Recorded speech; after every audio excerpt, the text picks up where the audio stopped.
ইমরান ভাই আকাশ ভাইয়ের নামে 2 লাইন কোন ভালো অথবা ফানি যে কোন একটা। আচ্ছা, ফ্যান্টাস্টিক মানুষ, অনেক ভালো মনের মানুষ একজন, কিন্তু মানুষটা ফ্যান্টাস্টিক হইলো একটুখানি ন্যাচারালি সমস্যা আছে। না, শাহজাহান অ্যাকচুয়ালি শাহজাহান তা সেও ভালো একটা মানুষ, কথা বেশি বলে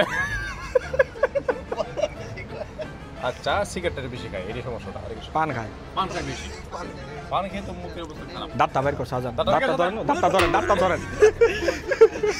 এবার সাজান আপনি ইমরান ভাইয়ের নামে 2 লাইন ও কি একটা সমস্যা আর কি তার নিয়ে কি সমস্যা আমি সব চিনে সময় বসে থাকেন, কিন্তু ছেলের সাথে কথা কই না, মেয়ের সাথে কথা কই তা আমরা বলতে পারি না, কিন্তু কানে আর মোবাইল হাতে ওটা থাকায়। তাই নি ইমরান ভাই তাই? যে এটা সত্য কথা। আকাশ ভাইয়ের নামে 2 লাইন কোন? কোম্পানির সব কিছু পাওয়ার পরে দেশও যাইতেছে না, সমস্যাটা আমি তো কিছুটা বুঝতে পারছি না, কিন্তু এইখানে একটা মাইয়া দেখার পরে কিভাবে যে মাইয়াটারে যে